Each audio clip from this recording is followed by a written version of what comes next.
Hello everyone, this is Mr. Zen coming at you once again with another one. And today I'm going to be talking about someone we're probably all familiar with, Mrs. Kemi Olunloyo.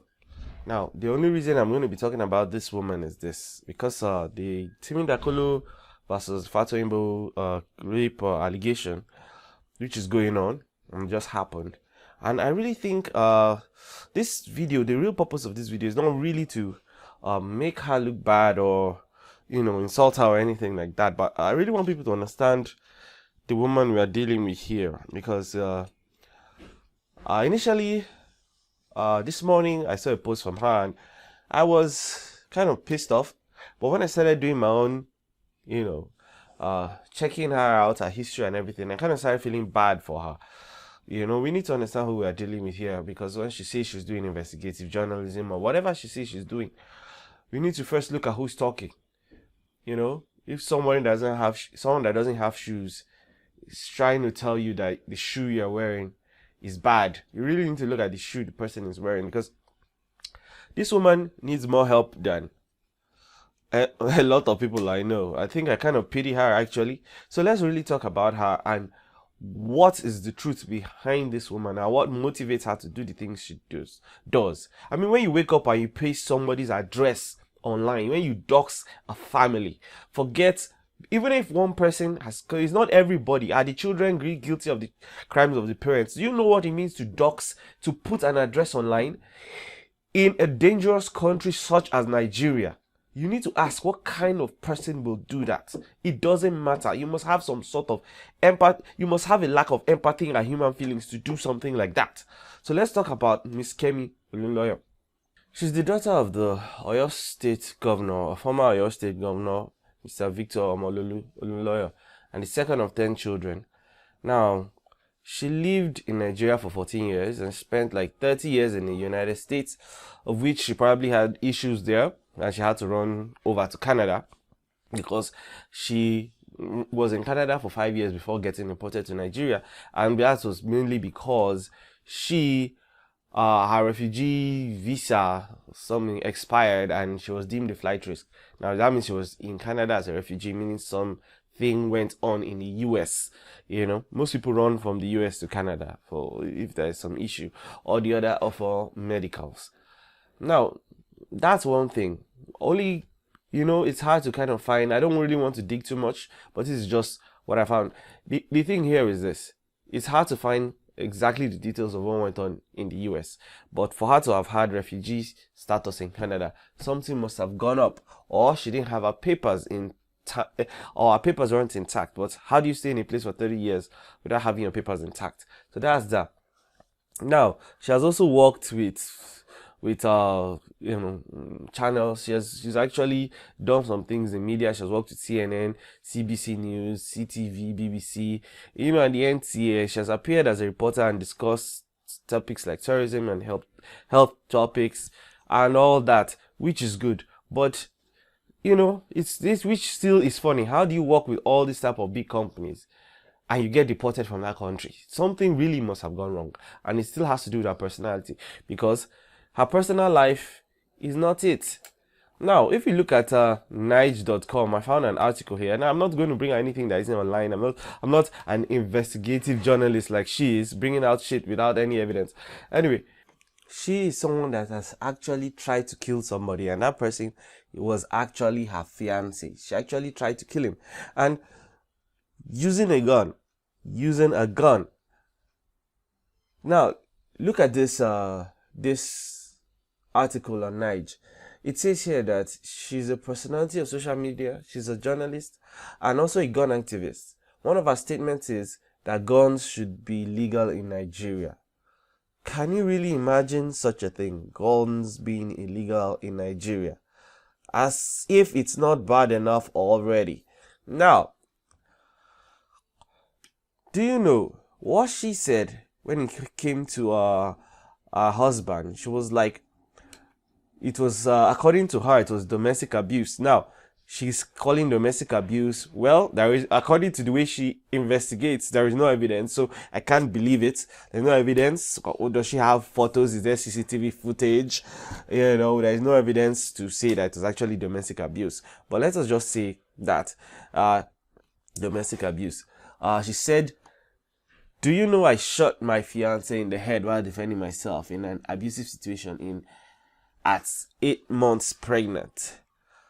She said the bullet grazed his head, rendering him lucky, or his brains would have been splattered on the wall. I was not arrested. He was arrested and hospitalized, but she wasn't having it.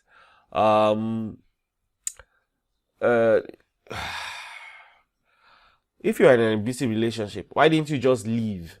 Like, he beat you the first time, he beat you the second time. You know, this is going by the way she investigates stuff. Because, okay, why didn't you just leave? Why did you just stay there till he beat you? You were almost dead. You weren't like in Nigeria where there is social pressure. You are in the US. You should just walk out. Why didn't you just walk out? It was pregnant and being beaten. You know, there's much more to that story according to the way you investigate other people's story. So that's just one thing she did.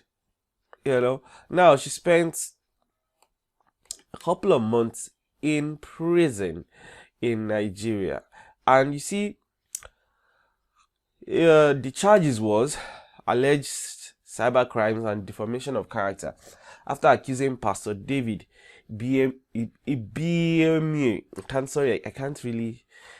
I can't really pronounce it. I'm really sorry. Of Salvation Ministries of adultery.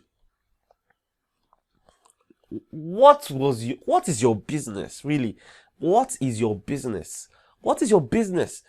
What is your business? If the pastor has, do you know, if you had to charge if every pastor in Nigeria was to go to jail for adultery, then almost every pastor in Nigeria will probably be in jail at this point. So what are we talking about? The problem with Fatu Imbo was that it was non-consensual sex with a minor. Now, the adultery thing happens all the time. If we are to jail all these pastors, they will all be in jail. So, you know, you choose whether to still go to the church. It's between him, his God, and his wife.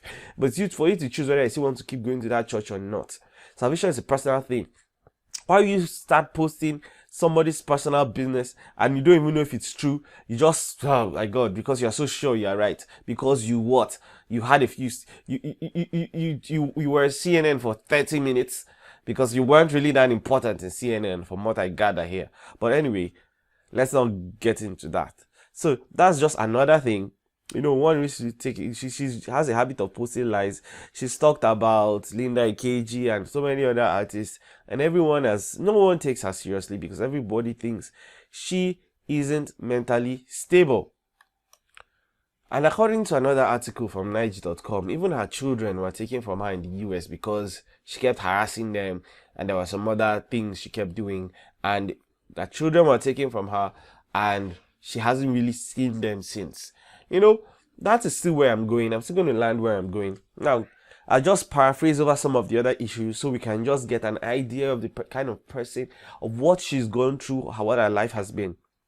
She left Nigeria, went to the US, you know, and this is a woman that says her father does fetish things to control the family. Still according to online. What I'm saying, I'm not making it up. Just Google her name. Just go to Nige.com and Google her name. All this stuff will come out. It's really just 5 minutes Googling. You know, I'm just saying what I saw online. Now, she says her father uses fetish things. Now, this could be maybe because, you know, the source of her mental instability, because she says she suffered PTSD. I don't think her problem is PTSD. I think her problem is way more complicated than PTSD, but she has just decided to make it seem, to excuse her instability with something light, because PTSD seems like, well, you know, it's cute. PTSD is cute, like, oh, you went through a tough time. Every Nigerian suffers PTSD at some point. You've just spent how many years in Nigeria? You say you have PTSD. People have lived their entire lives here. If we're going to all have PTSD, we all would have killed ourselves since. Please, woman, your problem is not PTSD. You do have a problem, but that's one thing I'm pretty sure about. So now she just lives her life alone, taking shots at people from her house. I don't know what tends to gain. But let's now look at the Fatu Imbo case. It happened. People went to the church. We all know what happened. Now she decided to take it upon herself to investigate. We don't know if she collected money from anyone, but I know she had a new phantom phone that spoiled. So, you're buying new stuff, changing houses, and entering a new office. What job are you doing? You don't have no particular job. So obviously somebody is paying you from somewhere. I don't know for what, but you must be getting money from somewhere. It's not like you mentioned it per se. I know you asked for good GoFundMe and donations. In fact, I really should check that GoFundMe. I see, but what I heard is that it's not going great, because I don't know who would, if I don't have something to gain, why would I donate to you? So I think she positions herself and uses the opportunity, it's kind of an opportunistic operation where she just puts herself, it's just like those two pastors that went to Cannes, that claimed they were from Cannes recently and went to Koza just because of it, for a payday, as far as I'm concerned, because Cannes said they don't know them. In my last video, I put it up. There's a write-up, kind of like, we don't know who these people are. So now you go, you keep shouting, this girl lied, you investigated 50. I remember in one of your videos, you said you're going to travel to Abuja, you're going to go around and interview people. Even if Pastor Biodun doesn't want to see you, what of the other witnesses that Busola said there were witnesses to the event and know about it? Did you go to Port Harcourt? Did you go to the Koza Church in Lagos? Who are the people you have interviewed? You just go online, Googling, get some information that seems like they don't add up. We are not sure of that, because we are not the court. You are not a lawyer. You just come up with stuff. You went on TVC and you were just spewing accusations with no evidence. The people, it is none of your business, but you just probably, maybe this is how you eat. But when you decided to put their address online, I think that was going too far. You have endangered the lives of the family, and that only comes from a place of total bitterness and unhappiness with your own life.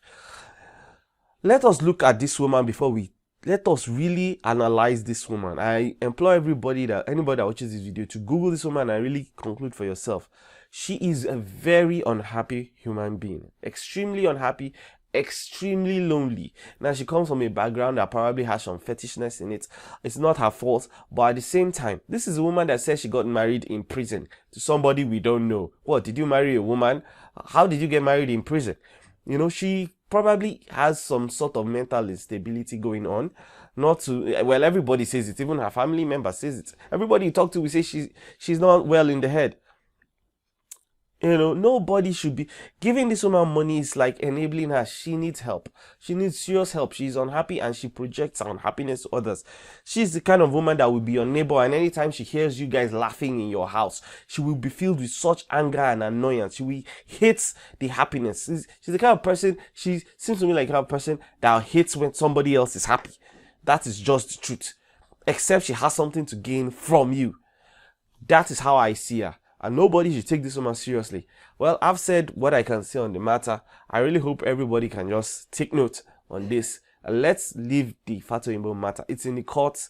Even if police went to his house, if you see a bunch of men wearing uniforms, even if they have uniforms in front of your house, why didn't they come with official police? They came in a white bus. Why didn't they come in official police vehicles? You see, look, armed robbers wear soldier outfits these days. Thieves wear soldier uniforms. They can sew this thing anywhere. So don't say because you see uniforms they're actually police. You have to sound an alarm. I agree with all that Timi Dakolo did. This is his house. This is his children.